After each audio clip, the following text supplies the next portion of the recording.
자, 여러분 다들 잘 지내셨나요? 자, 우리가 지난 시간에 배운 내용이 무엇이었냐면요, 여러분 신항로 개척 이후에 유럽 상인들이 동아시아에 진출하게 되면서 어떻게 무역을 하게 되었으며, 그러면서 유럽 상인들에 의해서 동아시아에 전파된 문화와 기술, 새로운 작물 이런 것들이 동아시아에 어떤 영향을 미쳤는가에 대해서 간략하게 이야기를 해봤습니다. 기억이 좀 나시나요? 자, 그러면서 선생님이 지난 단원 나갈 때 계속해서 강조를 했던 게 있었어요. 그게 바로 무엇이었냐면은 이 시기에 경제가 어떻게 흘러갔는가를 파악하기 위해서는 무엇의 흐름을 보면 된다? 은의 흐름을 보면 된다라고 이야기를 하였어요. 그리고 그 은이 전부 다 어디로 들어가고 있음을 확인할 수 있었나요? 중국으로 흘러 들어가고 있음을 확인할 수 있었어요. 그죠? 자, 그래서 이번 시간에 우리는 왜 이 전 세계 각국의 은이 중국으로 흘러 들어가게 되었는지에 대해서 이야기를 하면서 은을 중심으로 신항로 개척 이후에 동아시아의 경제가 어떻게 흘러가게 되었는지를 같이 한번 이야기해 보도록 하겠습니다. 같이 한번 봅시다. 자, 결론부터 이야기해 보도록 할게요. 왜 전 세계 각국의 은이 전부 다 중국으로 흘러 들어갔느냐? 그 까닭은 무엇이냐면 중국, 명나라, 청나라에는 은본위 경제체제가 확립되었기 때문입니다. 은본위 경제체제란 무엇이냐면은 금이나 구리, 동도 화폐로 쓰긴 하지만 은이 화폐의 가장 기본 단위인 경제체제를 일컬어 은본위 경제체제라고 이야기를 합니다. 그 많은 중국 사람들이 은을 가지고 물건을 사고 팔고 세금을 내는 등 돈으로 사용하였기 때문에 은의 가치가 다른 지역보다 높아서 결국 이 은이 중국에서 가장 비싸게 팔렸기 때문에 세계 각국의 은이 중국으로 흘러 들어갔다를 배우는 것이 오늘 수업의 핵심이 되겠습니다. 이해됐나요? 안 됐겠지?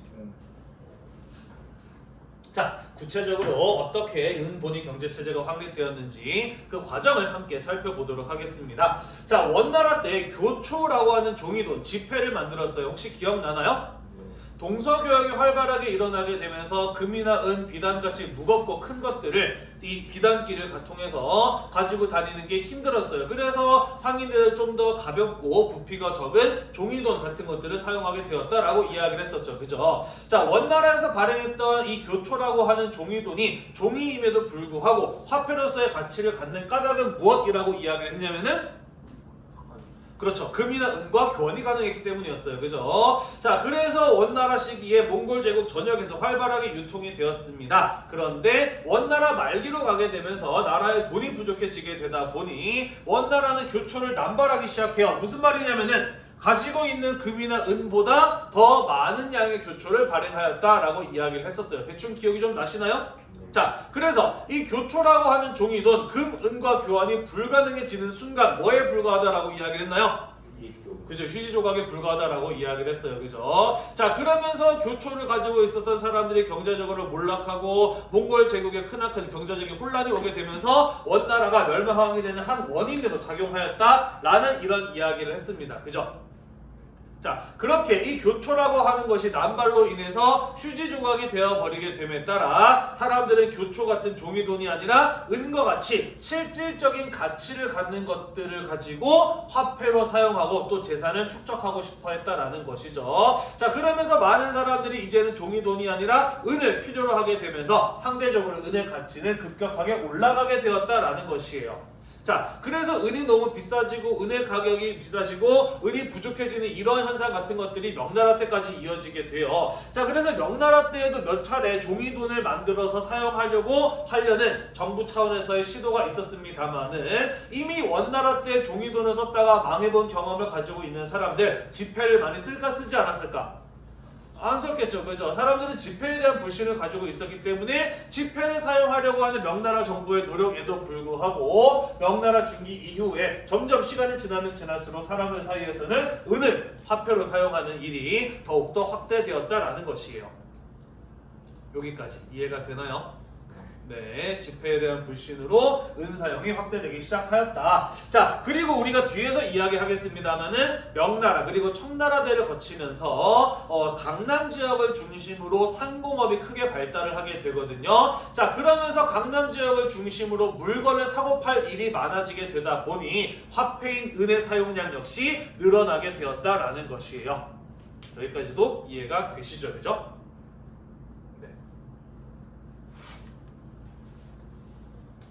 자, 그러면서 세금 제도의 변화도 일어나게 됩니다. 방금 이야기한 것처럼 상품화폐 경제, 돈을 가지고 물건을 사고 파는 경제가 발달하고 은 경제가 진전이 된다. 사람들이 거래해서 은을 사용하는 양이 점차 늘어나게 되면서 명나라 세금제에도 몇 가지 변화가 일어나게 돼요. 그 전에는 이익이 발생하지 않던 부분인데 이 상공업이 발달하고 은 경제가 발달하게 되면서 새로운 이익이 창출되는 부분들이 많이 생겨났단 말이야. 그렇기 때문에 이익이 발생하는 곳이라고 한다면 정부는 거기에다가 세금을 매겨야 되죠. 그죠? 경제가 발전하게 되면서 이전에는 볼 수 없었던 새로운 종류의 항목의 세금과 새로운 종류의 세금들이 늘어나게 되었다라는 것이에요. 쉽게 말해서 경제가 발전하게 됨에 따라 세금의 종류가 많아지게 되고 세금을 내야 되는 항목도 많아지게 되었다라는 겁니다. 자, 그러다 보니까 세금을 내기가 쉬울까요? 어려울까요? 어려워요. 세금을 걷기가 쉬울까요? 어려울까요? 어려워요. 그죠? 세금 제도를 좀 단순하게 만들어야 세금을 내기도 쉽고 걷기도 쉬울 거 아닙니까? 그죠? 자, 그래서 시행된 명나라 때의 세금 제도의 개혁이 바로 무엇이었느냐? 일조 편법이라고 하는 것이었어요. 1학기 때도 배웠습니다. 기억이 나시나요? 네, 명나라 중기로 오게 되면서 북로 남해의 침입과 정치 부패 등으로 인해서 국력이 크게 약화되자 장거정이라는 사람이 나서서 개혁을 시도했습니다. 기억이 좀 나시나요? 네, 그러면서 국정의 쇄신과 재정 확충을 목표로 관리들의 규율을 엄격하게 규정한 고성법이라든지 아니면 세금 제도에서의 일조 편법의 개혁 같은 것들을 시행하면서 약화되던 명나라의 국력이 잠시 되살아났었다라는 이야기를 1학기 때 했었습니다. 기억이 나시죠? 그죠? 자, 그렇게 이야기했던 일조 편법이라고 하는 것이 바로 무엇이었느냐? 네, 지난 학기에도 배웠었는데요. 너무나 세금의 항목이 많아져서 세금을 내기도 힘들고 걷기도 힘들었어요. 그래서 세금을 어떻게 했다? 단순화시켰다. 어차피 모든 경제적 가치는 땅에서 일하는 성인 남성에 의해서 생산되는 것이 아니냐. 그렇기 때문에 세금도 딱 두 항목으로 정리하면 된다. 땅에다가 매기는 토지세, 그리고 성인 남성 한 명당 걷는 정세로 통합해버린 게 바로 이 일조 편법이라고 하는 것이었다라는 것이죠. 기억이 나시죠? 자, 뿐만 아니라 쌀로도 내고 비단으로 내고 뭐 등등의 여러 가지 종류로 내던 세금을 하나로 내게 했습니다. 그게 바로 무엇이었나요? 뭘로 내겠어요? 은으로 내겠어. 왜? 당시 사람들은 은을 무엇처럼 사용하고 있었기 때문에? 돈처럼, 화폐처럼 사용하고 있었기 때문에 물건으로 내는 것보다 돈으로 내는 게 훨씬 더 간편하잖아요. 그죠? 그래서 세금의 종류도 간소화하고 세금의 항목도 오직 은으로 내게 함으로써 내기도 쉽게 만들고 걷기도 쉽게 했던 세금 제도의 개혁이 바로 일조 편법이었다. 일조 편법이 시행이 되면서 명나라에 부족했던 재정이 크게 보충되었다라는 이런 이야기를 했었어요. 기억이 나시죠? 그죠? 자, 그렇게 되면서 사람들이 세금을 전부 다 은으로 내게 되었다라고 하는 것은 무엇을 의미하는 것이냐? 이제 은이 명나라에서 공식적으로 화폐임을 인정하였다라는 것으로 볼 수가 있는 것이에요. 자, 그러면서 일조 편법의 시행의 결과 은이 명나라의 공식 화폐로 정착하게 되었다라는 것이죠. 자, 모든 사람들에게 세금을 다 은으로 내게 하였기 때문에 은의 사용량은 어떻게 되었을까? 이전에 비해서 더욱더 늘어나게 되었죠. 그죠? 그래서 은을 필요로 하는 사람들의 숫자가 늘어나게 되다 보니까 은의 가치는 더욱더 어떻게 되었다? 높아지게 되었다라는 얘기가 되겠습니다. 이해됐나요? 네, 이러한 흐름은 명나라 때에 이어서 청나라 때까지도 이어지게 됩니다. 이러한 흐름은 명에 의해서 이어서 청나라 때까지도 이어지게 돼요. 자, 18세기 초에 청나라 때 이른바 지정은제라고 하는 세금 제도의 개혁이 시행이 됩니다. 지정은제라고 하는 것은 어떤 세금 제도이냐? 자, 우리 뒤에 가서 좀 더 자세하게 배울 텐데요. 명나라에서 청나라로 넘어가게 되면서 특히 청나라 초기에는 인구가 엄청나게 빠른 속도로 늘어납니다. 급격한 인구의 증가를 경험하게 돼요. 자, 그러면서 무산자가 증가하게 되고요. 탈세하는 사람들이 늘어나게 돼요. 뭔 소리냐? 자, 무산자라고 하는 것은 재산이 없는 사람을 일컬어 무산자라고 이야기를 하거든요. 땅의 크기는 빠르게 늘어나기가 쉬울까 어려울까? 어려워요. 그죠? 개간이나 정복전쟁 등을 통해서 새로운 땅을 확보하는 데는 시간이 오래 걸립니다. 하지만 인구가 증가하는 속도는 어떨까요? 매우 빨라요. 특히나 청나라 초기의 인구 증가 속도는 굉장히 빨랐습니다. 그래서 땅덩어리가 넓어지는 속도보다 인구 증가 속도가 빠르다 보니까 어떤 일이 벌어지게 되느냐? 농사지을 땅을 가지고 있지 못한 사람들의 숫자가 늘어나게 된 거예요. 우리는 그런 사람들을 무엇이라고 부른다? 무산자라고 부른다라는 것이죠. 무산자들은 세금을 낼 수 있나요, 없나요? 없겠죠, 그죠? 이런 사람들은 세금을 거둘 수 없어. 하지만 정세라고 하는 세금의 항목이 있기 때문에 이 사람들로부터 거둬야 돼. 무산자는 그래서 세금을 내지 못하니까 어떻게 되는 거예요? 도망다니는 거예요. 그렇게 됨으로써 탈세하는 사람들도 늘어나게 되는 것이죠. 이해가 되시나요? 네. 자, 그래서 이 문제를 해결하기 위해서 시행된 제도가 바로 지정은제라고 하는 것이었다라는 것이죠. 내용은 무엇이었느냐? 정세를 지세에 포함시켜서 토지세만 은으로 징수하는 제도가 바로 지정은제였다라는 거예요. 자, 명나라 때 일주판법에는 두 가지가 있었어요. 그죠? 성인 남성 한 명당 걷는 세금인 정세와 토지세 두 가지가 있었는데 지금 어떤 사람들이 늘어났다? 무산자가 늘어났다. 그래서 세금을 내지 못하는 성인 남성들이 많이 늘어났기 때문에 더 이상 정세는 걷지 않는 거예요. 그리고 지금까지 걷었던 정세는 어디에 포함시켰다? 지세에다 포함시켜서 지세를 은으로 거는 제도가 바로 지정은제라고 하는 것이었다라는 것이에요. 이해가 되시죠? 자, 이렇게 함으로써 어떤 효과를 거둘 수 있었느냐? 탈세를 방지할 수 있었기 때문에 세금 수입이 증가하게 됩니다. 이해되시죠? 뿐만 아니라 지금까지 세금을 내기가 어려워서 태어났음에도 불구하고 그리고 실제로 경제활동을 하고 있음에도 불구하고 정세 내기가 싫어서 국가에 신고를 하지 않았던 사람들, 이제 정세 부담 없으니까 사실은 저 태어났었어요 라는 식으로 인구가 신고가 하게 되죠. 물론 이 지정은제 때문에 부담이 없어져서 자식을 더 많이 낳은 것도 있겠습니다만은 정확히는 정세 부담이 사라지게 되면서 국가에 등록된 인구가 더 증가하게 되었다라고 이렇게 볼 수가 있는 것이에요. 어쨌든 지정은제 역시 세금을 무엇으로 거뒀다?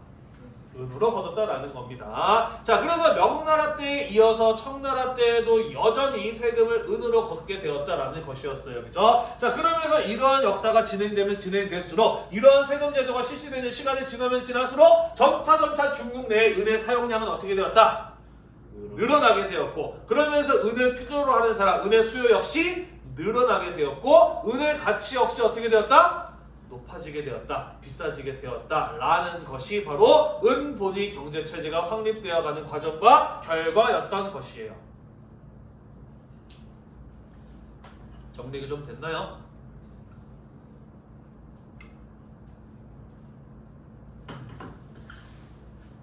정리가 좀 되셨나요? 넘어가도 될까요? 조금 더 쓰셔야 되나요? 네, 잠시만 기다려 드릴게요.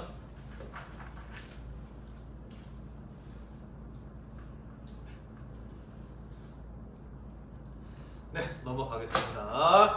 자, 명청대를 거치면서 어떠한 경제적 변화가 있었느냐? 앞에 이야기한 세금제도 말고요. 신항로 개척 이후에 동남아시아를 거쳐서 많은 유럽 상인들이 동아시아에 진출을 하게 되었죠. 자, 그러면서 이런 어떤 국제적인 교역의 활성화에 힘입어서 동아시아 지역 세계의 교역 역시 활발하게 이루어지게 됩니다. 자, 이때 당시에 국제 통화, 국제적으로 공통적으로 사용하는 화폐로 널리 유통되었던 것은 무엇이었냐면 바로 은이었습니다. 왜냐면요, 은은 전 세계 어디에나 존재하고 있는 광물질이었을 뿐만 아니라 전 세계 어디에서나 가치 있는 금속이었고요. 금이나 이런 것들에 비해서 매장량도 많은 편이었기 때문에 세계 공통의 화폐로 사용되기에 적합한 것이 바로 이 은이라고 하는 자원이었다라는 것이죠. 자, 그러면서 이 세계 무역이 활발하게 이루어지게 되면서 그 영향으로 동아시아 지역의 교역도 활성화되면서 은이 국제적인 통화로 활발하게 유통이 되었다라는 것입니다. 자, 그런데 우리가 방금까지 이야기한 바와 같이 명나라, 청나라 때를 거치면서 경제가 발전하게 되고 세금을 은으로 내게 되면서 중국 내에서 은을 필요로 하는 사람들이 크게 늘어나게 되었다라고 이야기를 하였어요. 그러면서 중국의 은의 가치가 급등하게 되었다라고 이야기를 했는데 얼마나 은의 가치가 높아지게 되었느냐? 유럽과 어느 정도의 차이가 났느냐? 중국의 은값은 유럽의 약 2배 정도의 차이가 났다라고 이야기를 합니다. 그래서 유럽의 은을 중국에 가져가기만 해도 2배의 이익이 남는 상황이었다라는 것이에요.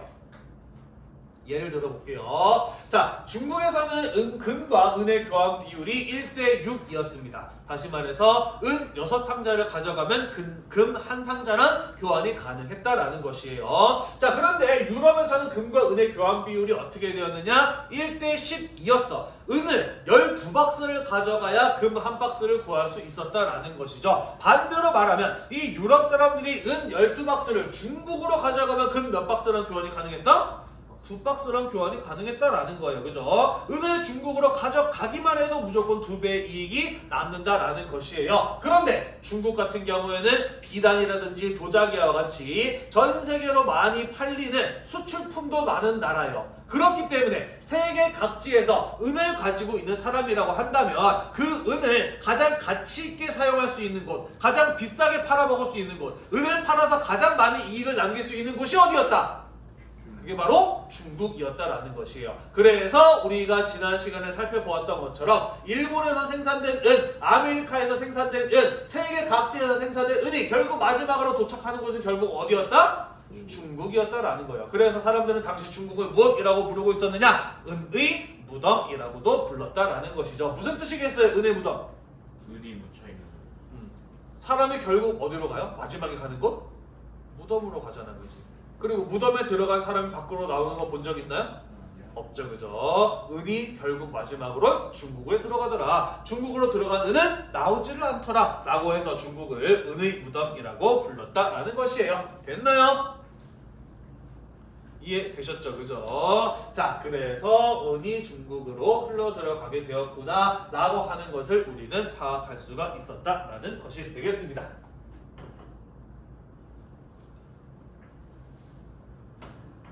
되셨죠?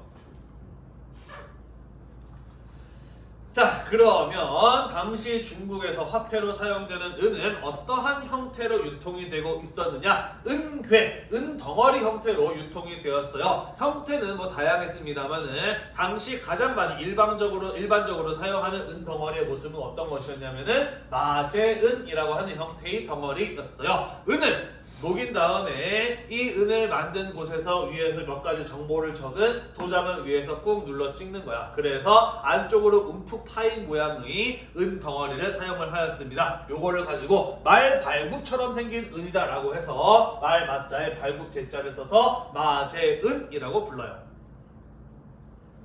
요런 거 뭐 중국 사극이나 이런 데서 많이 봤을 텐데.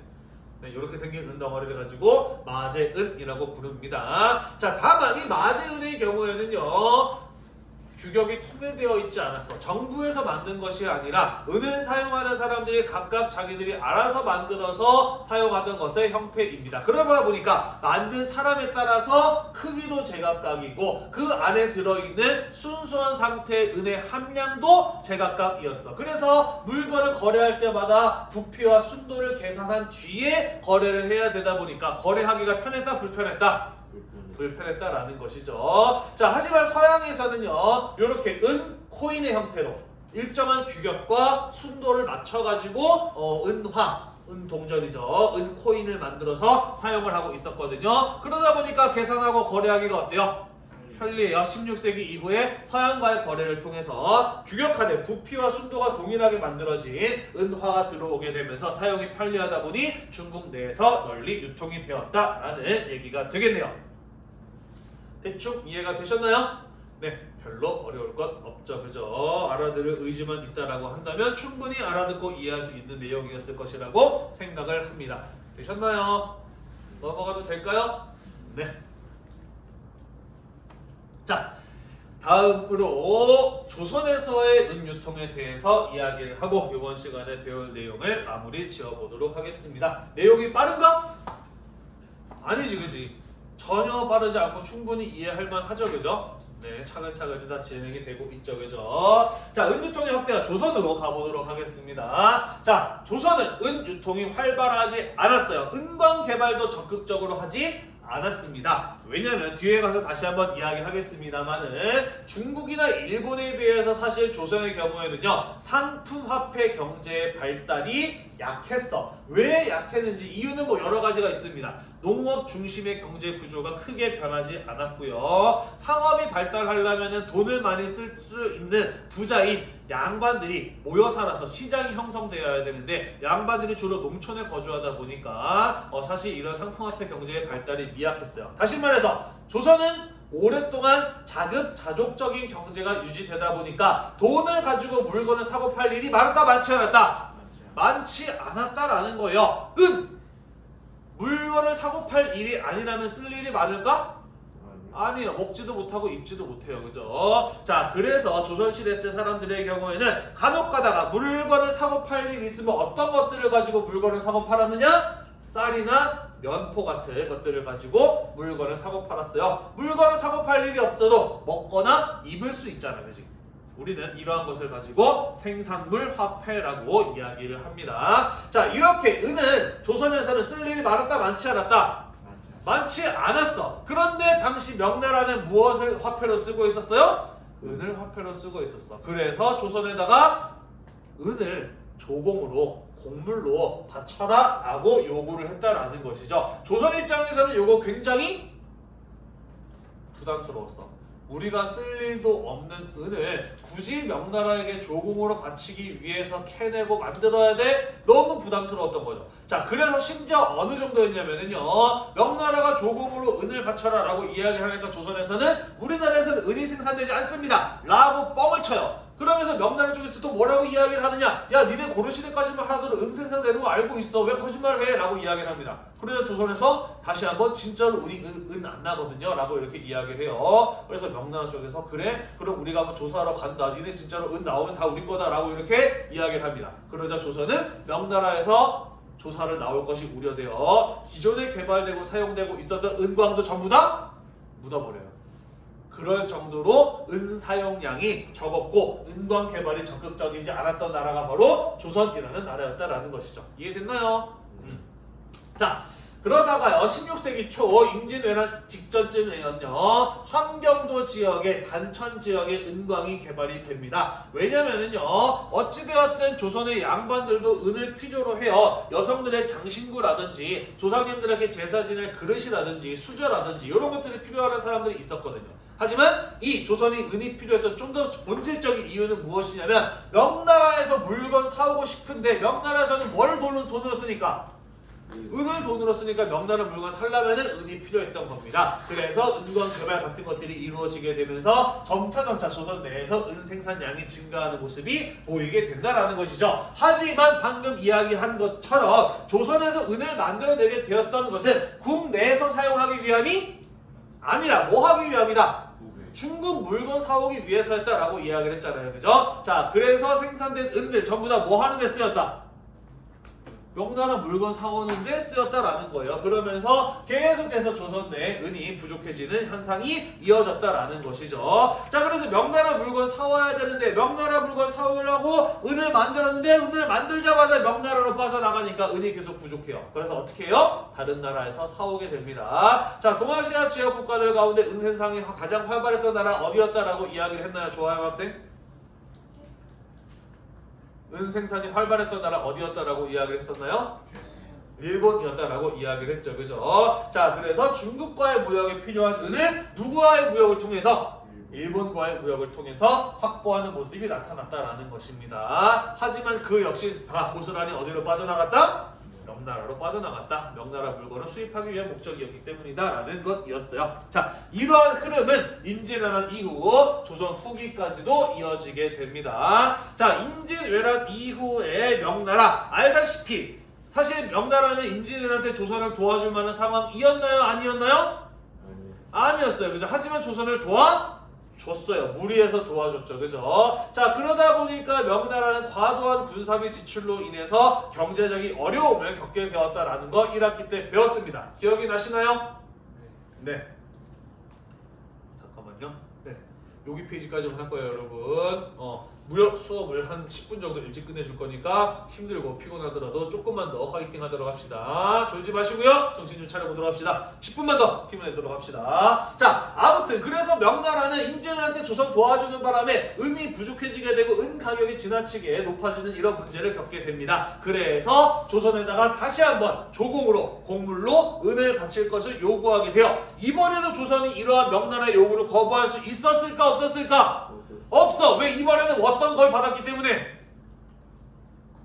그렇죠. 명나라로부터 나라 군사적인 도움을 받아서 제조 지은 나라를 다시 세워준 은혜를 입었기 때문에 이번에는 조선이 이걸 거부할 수가 없어요. 그죠? 하지만 조선 내에는 은이 많았나요? 많지 않았나요? 많지 않았어요. 그래서 명나라에게 조공으로 바칠 은을 구하기 위해서 누구랑 더 적극적으로 무역을 하게 되었다? 일본과 더욱더 적극적으로 무역을 하게 되었다라는 이야기가 되겠습니다. 자, 그래서 어떤 식으로 무역이 이루어졌느냐? 자, 조선의 경우에는요, 중국에다가 조선의 대표적인 수출품인 인삼이나 은 이런 것들을 팔아서 중국으로부터 비단을 수입을 해요. 또 명나라에다가 조공을 바치거나 명나라의 비단 같은 것들을 수입하기 위해서는 은이 필요로 했기 때문에 조선의 대표적인 수출품인 인삼이나 중국에서 수입된 비단 이런 것들을 일본에게 팔아서 일본산 은을 확보하는 것이죠. 그리고 그 은을 가지고 다시 중국과 무역을 하는 이런 모습이 17세기 이후에 동아시아에서 조선을 중심으로 하는 무역이 이루어졌다라는 겁니다. 이해되시죠? 자, 그래서 조선은 동아시아 무역에서 어떠한 역할을 했다라고 볼 수가 있느냐? 일본에서 생산된 은을 중국으로 전달을 하는 은을 중개하는 역할을 수행하였다라고 이렇게 이야기를 해볼 수가 있겠네요. 되었나요? 네. 자, 당시 일본에서는요, 이 조선 인삼은 굉장히 큰 인기를 누리는 약재였다라고 이야기를 해요. 글씨가 잘 보이려나요? 당시 일본 국민문학에서는 죽을 병에 걸린 사람이 고려 인삼, 조선 인삼을 먹고 살아났다는 이야기가 있을 정도로 아주 만병통치약으로 일본 내에서 인기가 높았던 수입품, 그게 바로 조선 인삼이었습니다. 그 뒤에 얘기가 안 적혀 있는데요. 이 문학 작품에 어떤 얘기 적혀 있냐면요. 죽을 병에 걸린 사람이 전 재산을 털고 빚을 잔뜩 져서 인삼을 산 거야. 그만큼 일본 내에서는 조선 인삼이 비싸게 팔리는 약재였다라는 것이죠. 그래서 인삼을 먹고 나았어. 그런데 나았다 보니까 이제 인삼을 사기 위해서 엄청나게 많은 돈을 빌린 빚쟁이들에게 시달리게 된 거야. 그래서 결국 빚을 갚지 못해서 스스로 목매달아 죽었다라는 이런 이야기가 일본 내에서 되게 유행을 했거든요. 그럴 정도로 일본 내에서 이 조선 인삼은 인기가 많았고 비싸게 팔리는 무역품이었다라는 거예요. 그래서 에도 막부에서는 인삼 대왕 고은이라고 해서 조선 인삼을 수입하기 위한 전용 은괴를 만들 정도였다라고 이야기를 합니다. 그만큼 조선과 일본 사이에서는 인삼과 은의 교환이 활발하게 이루어지고 있었다라는 이야기가 되겠어요. 이해되셨나요? 네. 이러한 조선의 은 중개 역할은 17세기 후반까지 가게 됩니다. 그러다가 이후에 청나라의 일본이 직접적으로 교육을 하게 되죠. 왜 그랬지? 이제 해금령 훈련. 맞아요. 훌륭한 학생입니다. 역시. 청나라가 처음에 타이완의 정씨 세력 때문에 천계령과 해금령을 내려서 바다 바깥으로 나가지 못하게 하고 있다가 정씨 세력이 제압되고 난 이후에 해금령을 해제하죠. 그러면서 청나라 상인들이 일본 나가사키 가서 많은 무역을 하다 보니까 은 유출량이 많아지게 됐다. 이런 거 배웠잖아요. 기억나나요? 네. 그래서 은 유출량을 규제하기 위해서 도항 허가증을 발급하였으니 그게 바로 무엇이었냐면은 신패라고 하는 거 있었어요. 맞아요. 아직 중간고사 한 50일 넘게 남았죠. 그죠? 아직 복습할 때가 아니지. 네. 아무튼 그렇게 청나라와 일본이 직접 교역을 하게 되면서 굳이 조선의 은을 중개할 필요는 없어지게 됨에 따라 조선의 역할은 점차 축소되었다라는 이런 이야기가 되겠습니다. 자, 아무튼 오늘 우리가 배운 핵심적인 내용은 딱 두 가지였어요. 무엇이었느냐? 왜 은이 중국으로 흘러들어갔느냐? 그 까닭은 중국에서 은 본위 경제체제가 확립되었기 때문이었다. 은의 가치가 비쌌기 때문이었다 라는 거 배웠고요. 조선은 자체적으로 은을 사용하는 일은 많지 않았다. 하지만 명나라의 물건을 구하거나 명나라의 조공을 바치기 위해서 은이 필요로 했기 때문에 일본에서 은을 수입해서 명나라로 전달하는 은 중개 역할을 수행하였다라는 이야기, 요 두 가지가 이번 시간에 배운 핵심적인 내용이 되겠네요. 정리가 좀 되셨나요? 네. 다음 시간에 우리는 일본에서는 왜 이렇게 은 생산량이 많았는가에 대해서 마저 이어서 살펴보고요. 그 다음에 이 시기에 농업 생산부터 시작을 해서 동아시아에 있어서 중요했던 경제적인, 사회적인, 문화적인 변화들은 어떤 것들이 있었는지에 대해서 배우는 단원으로 넘어가 보도록 하겠습니다. 오늘도 공부하느라고 여러분들 대단히 고생이 많으셨고요. 다음 시간에 마저 이어서 살펴보도록 합시다. 이 영상이 여러분들 공부에 도움이 되셨다면 구독과 좋아요도 잊지 말고 눌러주세요. 수고했습니다.